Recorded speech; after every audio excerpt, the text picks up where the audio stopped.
noise for the one, the only, the author, the creator of the Game of Thrones here. It is George R.R. Martin. How are you, man? I'm good.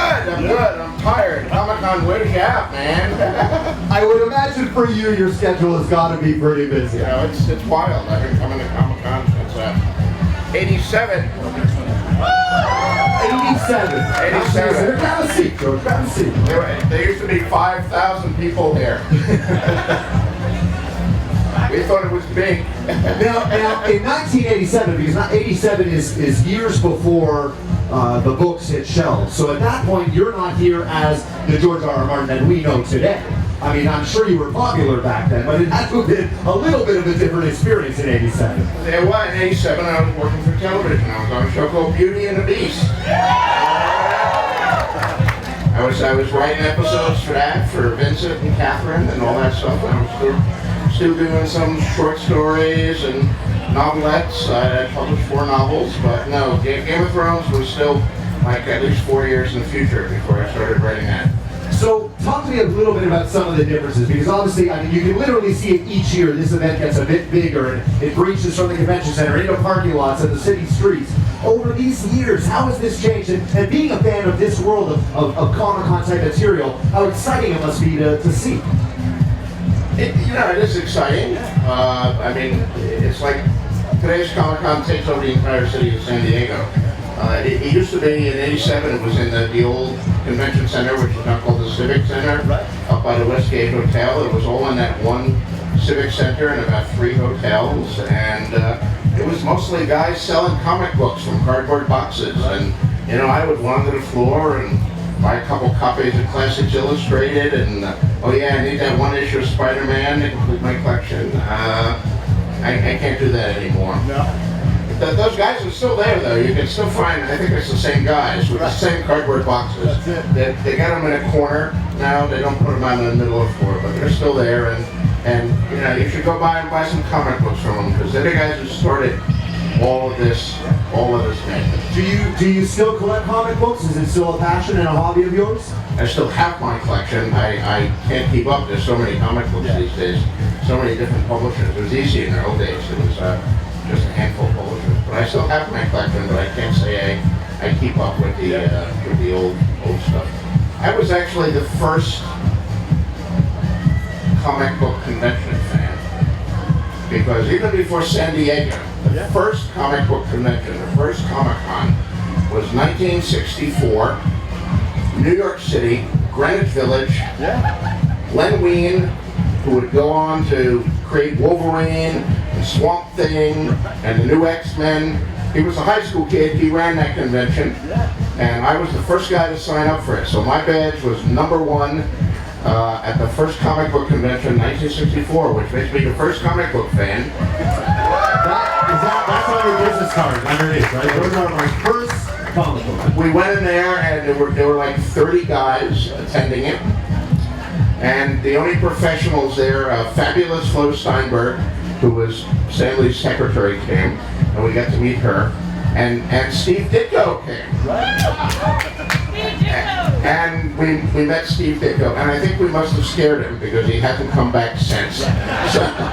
So 1964, meeting the 30 of us there in that Greenwich Village Hotel, obviously traumatized Steve, but we had a great time, and they gave out some original art, and people had, it was all in one room. There was no dealer's room, or all the panels were in the same room as the 3 guys who were selling comic books from cardboard boxes, and but it was a great experience. And look what is growing into. It's unbelievable. What's this like being on this side? I mean, because you're a fan you must walk around and see the different shows and things, and I mean, I'm sure you're a fan of all the projects that are happening here. But at the same time, you've got hundreds of people who are dying to get a chance to share their love and appreciation of your work. How's that been? It's great. But there's an edge to it too, I got to admit. Even really nice people coming up to you and saying that they love you can wear you down when there's just so many of them. And the truth is, I miss aspects of what I used to do at Comic-Con. I can't walk the floor anymore because, you know, if I do walk the floor, I have to be surrounded by security, which feels weird to me. Yeah. I still don't think of inside me, there's still that 13-year-old kid who wants to get the issue of Spider-Man that he's missing to complete his collection, and wants to be able to wander and look at the exhibits without, you know, having to sign an autograph everywhere you go. But you know, realistically, I can't do that anymore. Yeah. But I miss that aspect. But you know, I understand this, and the truth is that I know in an audience like this, they're aspiring writers, they're aspiring artists, and you know, 20, 30 years from now, someone who's standing out here right now will be up here. And you know, it's a cyclical thing. There'll be one of you out here is probably going to be a writer who's going to have a hit television show at some point, or an artist who's going to win some Eisner Awards, or some 13-year-old kid who's going to be up telling a story about once they were at the San Diego Comic-Con and they heard George R. Martin predict that they're going to be famous, because the field is cyclical. So I don't know who it's going to be. But, there, we have a nominee right there. All right, well, we cracked that case. Very good. That's right, very good. Is that everybody else can now relax? You're not going to be famous. When did you know that you wanted to be a writer, that you had a passion for writing? Was it something since you were a kid? Yeah, that's really two different answers, though. I had a passion for writing as long as I can remember. Even when I was a little kid, I wrote little monster stories and sold them to other kids in the neighborhood. And how much would a story go for in those days? A nickel. So if I sold 2 stories, I could get a comic book. So they were 10 cents in those days, and that's what they still should be. So you probably when you made the deal with HBO, you were looking at like a quarter or 50 cents. Right. Yeah, it really went up. From inflation. But even when I was writing the stories and selling them, I didn't really think I'd be a writer, because I thought I'd be like an astronaut or maybe a superhero, but you know, I kept failing to get superpowers. So that was a real drawback. You know, I did consider going like the Batman or Green Arrow route. I took archery once, figuring I could be Green Arrow, but I couldn't hit the target. So that was a drawback. That would be a problem. So at some point I gave up on being a superhero and/or an astronaut, and decided, you know, I'm probably better writing about this stuff than actually trying to live it. So I started writing and sending it to comic fanzines initially. I was there right at the birth of comic fandom. We had these fanzines, these amateur magazines. They were mimeographed or produced on a process called Ditto, which involved pans of gelatin and stencils, and produced these strange purple things. And that's where my earliest stories appeared, about superheroes and stuff like that. So you've always been drawn to the world of heroes and fantasy and superpowers and that genre. Yeah. Weird stuff, my father called it. Science fiction, fantasy, horror, comic books, superheroes, all that weird stuff. What did your dad do? He was a longshoreman. Longshoreman. So very different path when you're trying to tell him that you have this interest in. Yes. He liked westerns. Right. I don't think he ever read a book after high school. But he liked to watch movies and TV shows, mostly westerns. So we watched a lot of westerns in our house. Yeah. You know, so I learned all the these guys did the Game of Thrones theme songs. I always knew, you know, like the Have Gun Will Travel theme song, and the Maverick, and all that, Cheyenne. You know. All the westerns of my youth. At what point did what we know from the television side of things, like the Game of Thrones series, did that start to take shape? When did that kind of process begin? You started to move into that world and those characters. Yeah, that's 1991, the summer of 1991. I remember it very precisely. I'd already been a writer for 20 years at that point. I had a career in television, film, working on shows like Twilight Zone and Beauty and the Beast. I published 4 novels and maybe 70 or 80 short stories. I won major awards. So successful and making a living and doing what you love. And I was still in 91, I was still right in the middle of my Hollywood years, as it was said. But I didn't have a current assignment that summer. So I thought, well, it's been 4 or 5 years since I did my last novel. Let me do a novel. And I started this science fiction novel that I've been planning for some time. And I was writing very well, and then just one day the idea for what would be the first chapter of Game of Thrones just came to me. It just came to me so vividly that I knew I had to write it. So I put the other book aside, put it in the drawer. It's been there ever since. And I wrote this chapter, which I knew wasn't part of what I was working on. I didn't know what it was part of, but it's the chapter where they find the direwolf house in the summer snow. I knew it was the summer snow. I didn't know a lot about it. So where did that come from? I don't know. Sometimes the hardest question you can ask any writer is where you get the ideas, because there's no answer to it. You know, they come from the subconscious, from the left brain, right brain, you know, whatever, from some brain, or maybe from a muse if you're in ancient Greece. But it's just like one day there is no idea, and then suddenly there is an idea.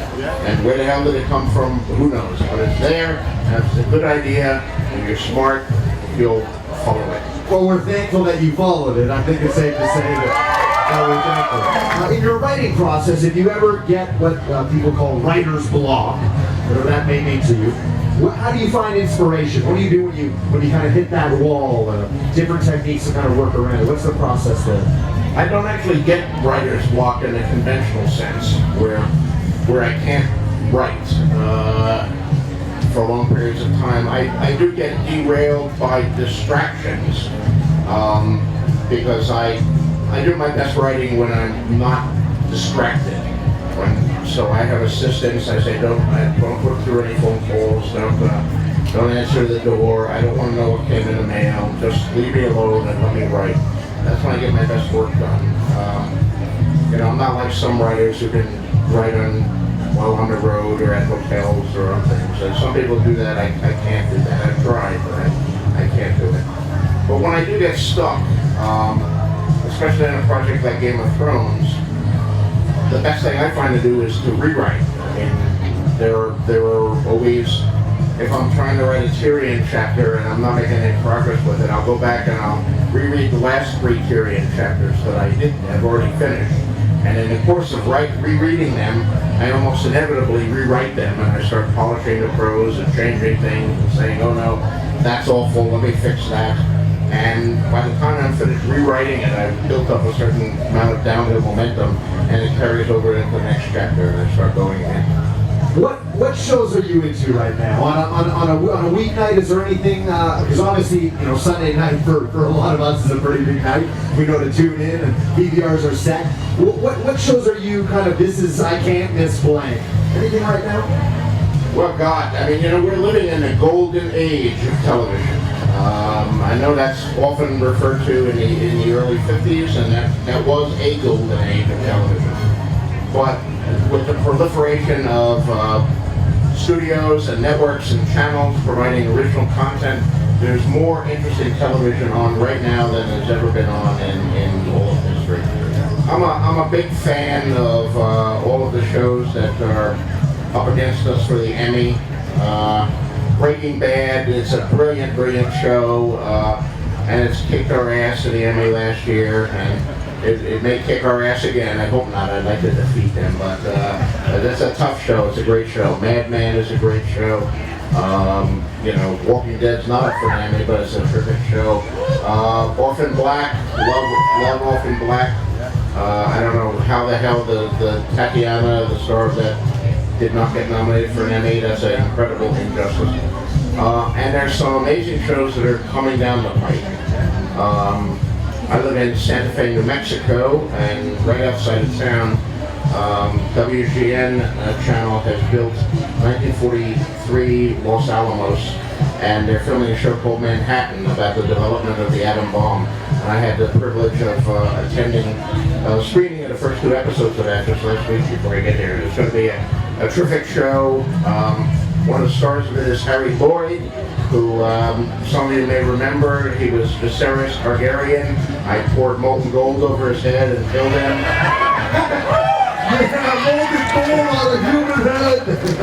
But he's got another job now, and he's doing well. I remember watching that first season. I'm sure you guys had the most. For those of us that hadn't read the books, when that episode came, spoiler alert. Although if you haven't seen the first season yet, I mean, you got to deal with this. We're going to talk about this. When Sean Bean's character was killed, it took me an episode and a half. I was convinced that it had to have been he was going to come back in some way. It was a dream sequence. It was something. I had never seen a show where the lead character, where the main person, who was a face that we all knew from movies and film, and you kind of said, "Oh, this is Sean Bean's show," and then he's gone. We're halfway through the first season and our main character is gone. And I was like, this is cool. And you kind of, I noticed it on Boardwalk Empire and other shows now where these main characters are getting knocked off. You've really kind of changed television in a way that the traditional, what we would consider the main character, doesn't necessarily mean that they have to be in it from season 1 till done. Well, yes, and you know, they say you write what you want to read, and you know, you create in television what you want to watch, and I love shows that are unpredictable. I love Jeopardy to be more real. Predictable shows for me, predictable books for me.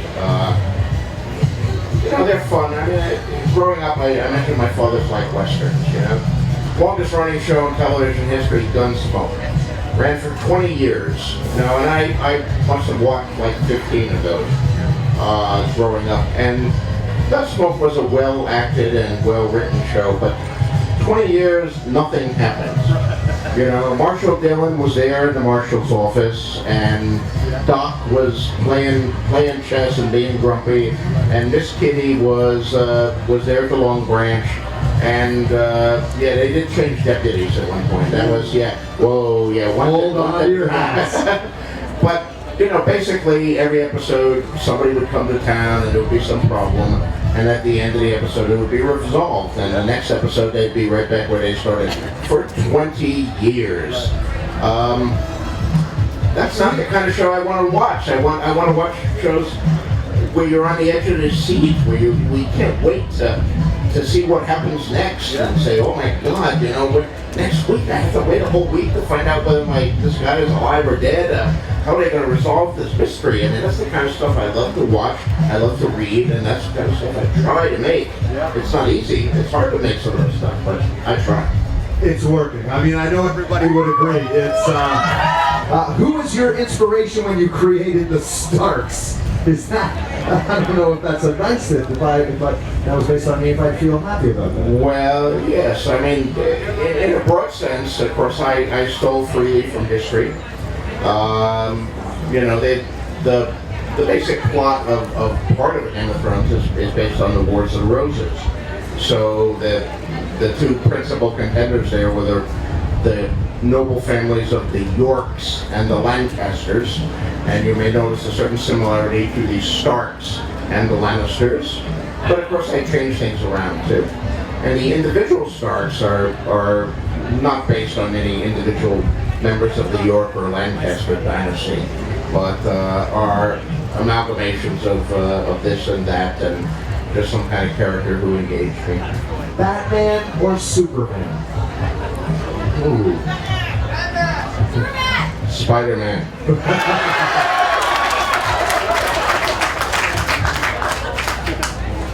Growing up, was he always your favorite? Was Well, as for a single hero, yeah, I like teams. The Fantastic Four. You know, I'd read comics. I read the DC comics, a lot of their comics as a kid, and then around the age of I don't know, 11 or so, I decided I was too old for comic books, and got out of reading it for like 2 years. And then Marvel came along and sucked me back in. You know, just when you think you're out, they drag you back in. Yes. And it was Fantastic Four #4, which I picked up, and you know, just to cover, who the hell are these people? What's this team? And one of them is a monster. That was really interesting to me. So I love the Fantastic Four. The Thing in particular, those early issues of Fantastic Four were really powerful because, like, unlike Gunsmoke, things were changing, and there was real conflict there, which you weren't used to happen. I mean, in DC at the time, I read Justice League. I loved the DC heroes too, but like, they all got along. They were all perfectly nice. They were all, hi Fred, hi Bill, you know, let's go out and fight a villain together. Okay, but like, the thing was threatening to rip off the Human Torch's head, and there was a sex triangle going on here, a romantic triangle between Reed and Sue and Prince Namor. I've never seen anything like this in comics before, so I love the Fantastic Four, and that was where my first words that appeared in professional print were published in Fantastic Four number 20. They published my letter about Fantastic Four number 17, where basically I said, Shakespeare, move over, Stan Lee has arrived. Star Trek or Star Wars? What do you think? Forbidden Planet. You know, I own a movie theater in Santa Fe, New Mexico, the Jean Cocteau Cinema. It was an old movie theater I bought and it had been closed for 7 years, but I reopened it last August. And the first movie we began with was Forbidden Planet, classic 1956 MGM science fiction spectacular. And for you Star Trek fans out there, hey, Star Trek was a lot of fun. Roddenberry stole everything from Forbidden Planet. Long before the Enterprise, there was the C-57D. And Commander Adams, before Captain Kirk, and his doctor and his first officer forming a triad investigating the ancient demise of the race of the Krell. And there was Robbie the Robot there, who is like the best robot in science fiction history, man. You can keep R2-D2 and give me Robbie the Robot anytime. I have Robbie the Robot. You can see him at my Jean Cocteau Theater. I bought a full-size replica of him from Fred Barton, the Robot Man, and he knows all the dialogue to Forbidden Planet and Robbie's other roles. So I love me some Robbie. I'm kind of liking this where we give you two choices and you pick a cool third one that wasn't a choice. Your favorite character from the series. Let's reword that in the sense of, are there any characters that kind of maybe ring a little bit more true to you or that you enjoy writing for the most? Well, I love all my characters, of course, but Tyrion has always been the easiest to write. You know, maybe I'm inside, I'm secretly a very acerbic kind of person. The only thing that's hard is it takes me days and sometimes weeks to come up with the one-liners that Tyrion pulls up in a minute. So I wish in real life I was nearly as acerbic and funny as Tyrion. If you were a character on the show, who would you be? Well, I would probably be Samuel Tarly. I love Sam too. He's a great character. We have John Bradley West, who plays him, is a marvelous actor. But, you know, he's you know, Tyrion might be who I want to be, but Sam is probably closer to who I actually am. The fat kid who loves to read books and doesn't like to walk up a lot of stairs. If you were a character on the show, how would you kill yourself off? How do you see your epic journey on Game of Thrones coming to an end? Well, you know, I just said Tyrion was the guy I wanted to be here, and he's asked this very question in one of the books, and it's also in the show. I don't know anyone under the age of 14 here. Please cover your ears. Earmuffs. Earmuffs. And you know, when one of the Hill tribes says that Tyrion, son of Tywin, how would you like to die? And he answers, you know, at the age of 90 with a belly full of wine and a girl's mouth around my cup.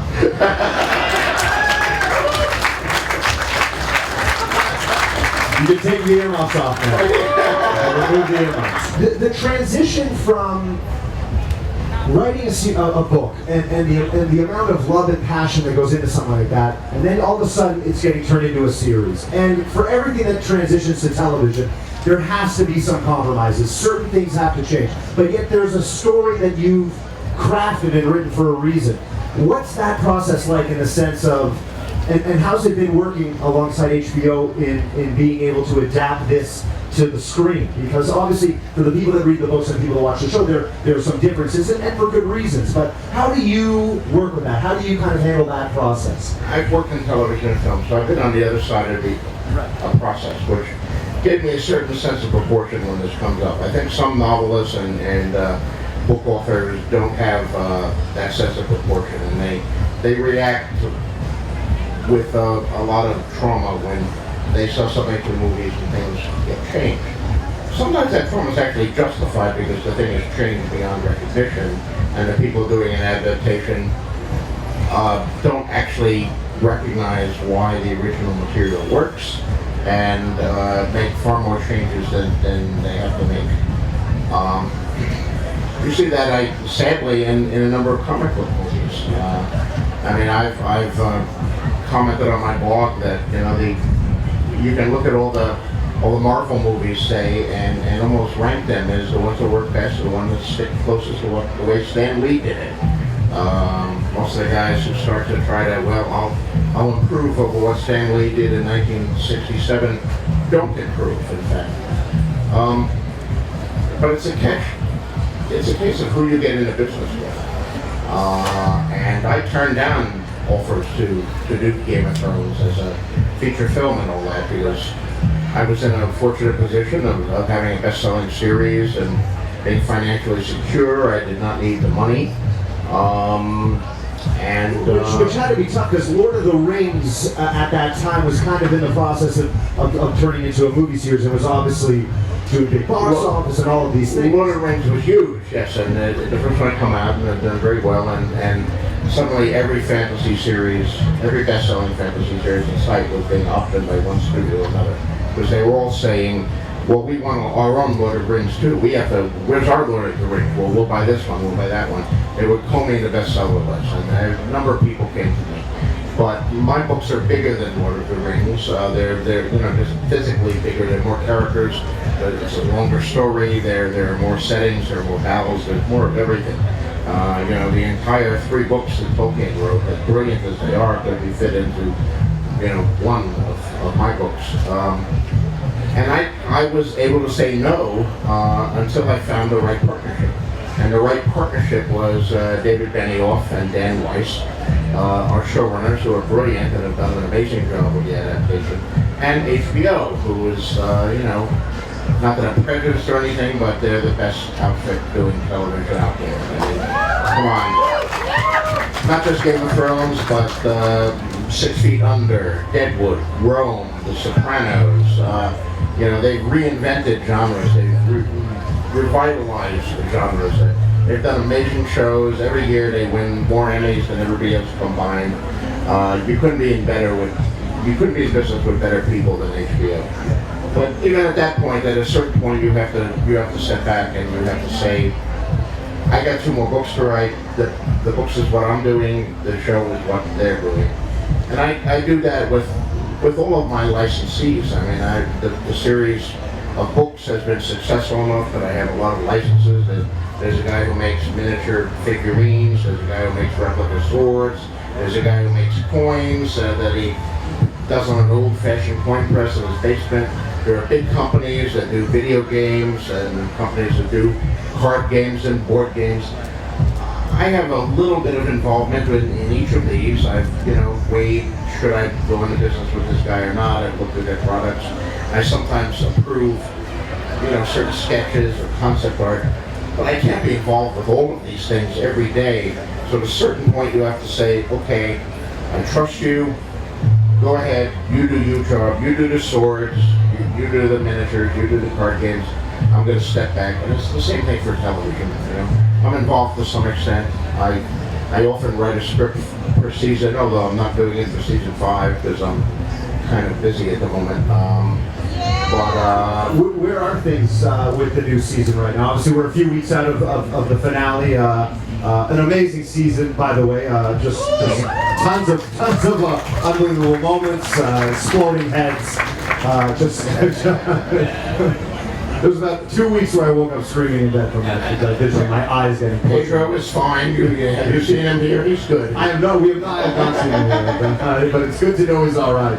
How are things? Where are you guys in the process? Have you gone to camera yet, or are you in pre-production? They've just started shooting, and I believe in Northern Ireland. They're going to be using Northern Ireland this year.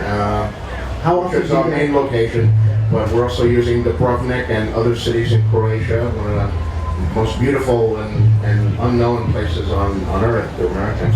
And for the first time, we're shooting in Spain. So Spain is amazing. So we'll get some great great shots there. Do you spend the majority of the time on set? I mean, you were saying that you don't necessarily write all the episodes now, but are you still? I never wrote all the. I wrote one episode per season, but David and Dan write most of the episodes, and the brilliant Brian Kaufman, our story editor, usually does one or two per season as well. I visit the set very seldom. I have made some visits. I visited Belfast and Scotland and Malta and Morocco. All in past years, but I haven't actually been over there for a couple of years because, again, I'm just too busy. And, so David and Dan are on the set, one or the other, even when we're shooting simultaneously in two countries. One of them is in one place, another one is in another place supervising things. And, I worked in television, as I said, on Beauty and the Beast, and before that on Twilight Zone, and it's a full-time job. I mean, it's not a little part-time thing here. If I wanted to be on set all the time and take a more active role in the show, I would pretty much have to stop writing the books and fly over there and be there every day, be in the writer's room and be on the set and be meeting with the special effects guys and art concept guys and costume designers. I mean, it's a full-time job. Yeah. It's hard work being a television showrunner. It's got to be nice knowing you've got such an amazing team and the fact that it's incredible. You can trust what's going on there. We've got about 10 minutes left, so I'm thinking maybe we should open it up to you guys live for some questions about things that you want to know. Are you good with that? We hit the crowd for a couple of questions, yeah? Other than your own, what's a favorite book of yours? Something that you've enjoyed reading over the years? Well, Lord of the Rings, certainly. Lord of the Rings and Tolkien, Tolkien had a profound effect on me and really changed my life back when I read it when I was like 13. I reread that book every few years. Another book, not a genre book, but one that I go back to quite frequently is The Great Gatsby, which I think is a great American novel, The green light at the end of Daisy's Dock, I'm still chasing myself. Did you see the movie? Yeah, I love the movie. Yeah, you liked it? I love the movie. I wasn't sure where you were going to go with that. It's so much better than the older movie. Where did you get your inspiration for the Dothraki culture? Well, I basically drew on history. I mean, the Dothraki are a combination of the horse cultures of Asia and the steppes. Most people rightly say they're inspired by the Mongols and Genghis Khan, and certainly there's a lot of that there. But also the much earlier Attila and the Huns, who were one of the first horse people to come out of the steppes and invade Europe. And there were other tribes, the Tartars and the Alans. There's some of Amerindian tribes in there, the Sioux and the Cheyenne. Those horse cultures, all cultures built around a horse. So I took bits of all of those for the Dothraki. And I also added some fantasy elements, which is, what you do in fantasy. You start with Hadrian's Wall, which is, like 50 miles long and 10 feet high, and you make it 100 miles long or 300 miles long and 700 feet high and made of ice and magic. So it's kind of cooler in fantasy. I did the same with Dothraki. I took all these existing cultures and blended them together and added some purely fantastic elements to make a culture that I hopefully thought was new originally. But yeah. Did you always have an interest and a kind of passion for history? Because just in the time we've been hanging out today, obviously so many characters, so many elements have a historical base. Is it just research, or is it something that you kind of had a passion for? No, I love history. Yeah. I love history. When I was in college, I was a journalism major, writing and all that stuff. But history was my minor. Yeah. I'm not a historian by any means. Academic history, studying the spread of crop rotation in Europe in 1730 to 1760 doesn't interest me. But what does interest me is the wars and the battles and the betrayals, and history is just full of stories, wonderful stories that a writer can steal from because they really happened, or at least someone said they really happened, and you can get great ideas here. I'm constantly reading popular history books, old or new, and then saying to my wife, "You can't make this shit up." this is just great. Look at this, what happened here. And it's usually boring stuff. But yeah, I draw a lot of fiction. If you weren't doing this, what would you be doing? What a different career? Where would you see yourself? What's the dream job in another industry? I think if I wasn't writing, I would probably be teaching. I was a teacher for a few years in the 70s at a small Catholic girls' college in Dubuque, Iowa. And I actually loved it. I loved working with the kids and teaching journalism and English literature and science fiction and creative writing. You know, it was a small college, so you know, if you majored in journalism, you got 4 years of me teaching all the courses. But I was advisor to the school paper too, which was like constantly getting me in trouble with the administration. But I loved it. But the one thing I found is that I wrote very little during those years, so I ultimately had to come to a decision to say, as much as I like teaching, I got to get out of it, or I'm never going to write the books and stories that I dream of writing. You have a love of comics. Any? Yes. As a matter of fact, we have 3 wildcard graphic novels in the works. They're not adaptations. These are original graphic novels about wildcard characters set in the world. Standalones. Each of them will be about the equivalent of 6 issues of a monthly comic. But I don't think we'll do them as monthly comics. We'll do them strictly as. Well, Wildcards is under option for feature film with Universal, and we've had a couple drafts of the script, and we're working on another draft of the script. But you know, I've long ago learned in TV and film, many things are developed, few things are actually shot. So I tend not to make announcements until actually the cameras start rolling. But we're working on the script. Universal seems very gung-ho. As some of you may have noticed, the superhero movies do rather well, and Universal is the only major studio that doesn't have a superhero franchise or universe, so they see Wildcards as that, and if we can get it going, that would be wonderful. Then we could be sitting here in a few years with Golden Boy and the Turtle and Lohengrin and the Amazing Bubbles, or the actors playing them. And maybe people will be cosplaying them too. Very cool. Get the inside scoop. Where are you at in the writing of the next book? Where are you at in the writing of the next book? You're a fan favorite, man. Look at that. I am working on it. A perfect answer. She was asking that you draw from a lot of history. Is there any personal history that you include in the stories? Not really in Ice and Fire, because it's too different. Now, if you do read the Wildcard books that we referred to earlier, my superhero series that I edit, there was a character in it, Thomas Cudbury, the great powerful turtle. And Tom, lives in Bayonne, New Jersey, where I live. In fact, he lives at 35 East 3rd Street, where I live. He lives in the apartment where I live.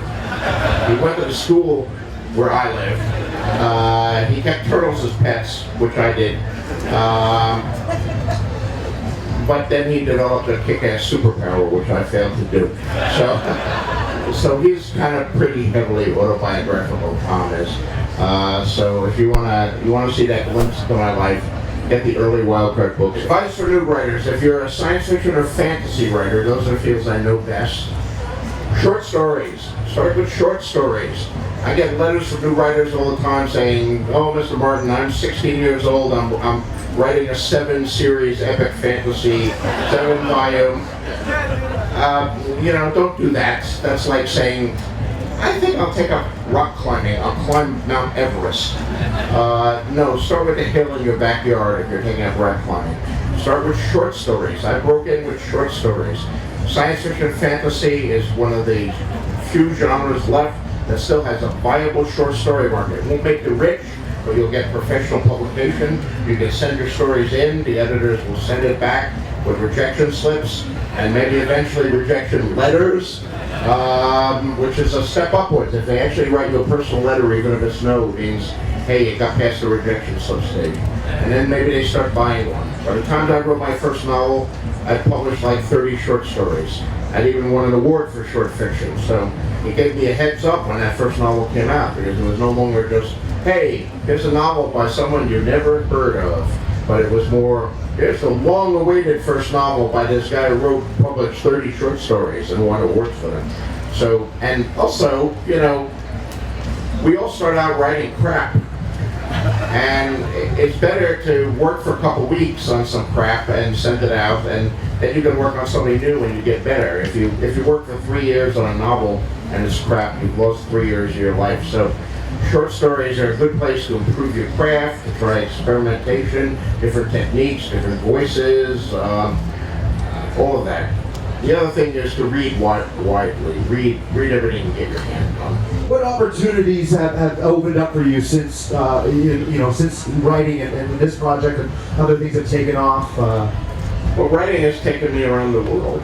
I mean, in Bayonne, New Jersey, where I grew up, we lived on 1st Street, 35 East 1st Street. My school was on 5th Street.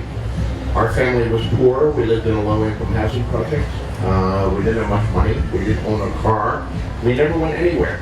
I lived in a world that was 5 blocks long, from 1st Street to 5th Street. That's the only, every once in a while I'd go up to 25th Street to go to a movie.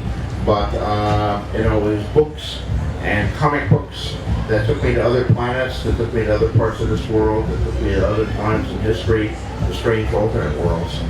And through the power of imagination. And then when I started writing and publishing that and became successful, suddenly the real world opened up to me. And 2 weeks ago I was at a film festival in Switzerland, and I did a signing in France that 3,000 people showed up for. And I had invitations to go to China and Brazil and Dubai, and I get more than I can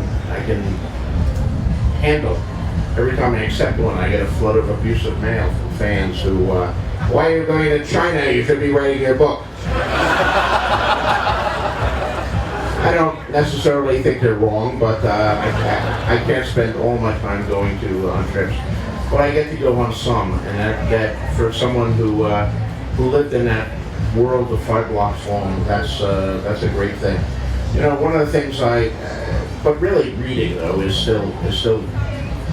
Even more than real life travel, I love traveling in my dreams and in my imagination and in the books I read.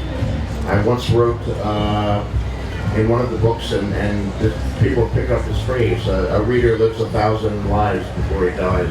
The man who does not read lives only one.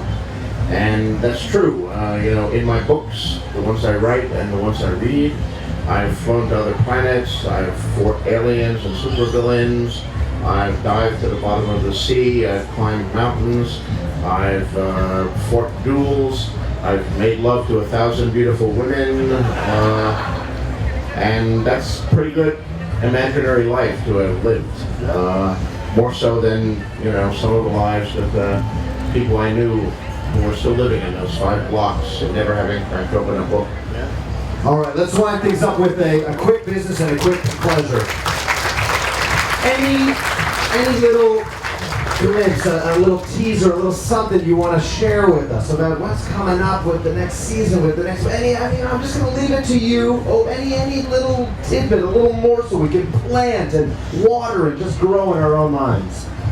No.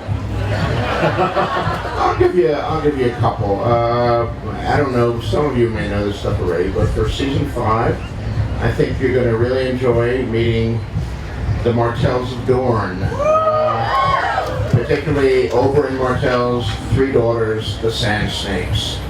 So those of you who got into the Game of Thrones panel know we've cast those 3 roles, and those are really 3 fun characters to see. And I hope you like them, because you're also going to be seeing a lot of them in the Winds of Winter.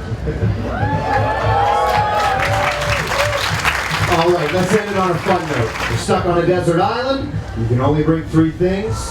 What do you bring? Boat. Perfect. A radio. A coconut radio or a real radio? I don't believe in that coconut radios.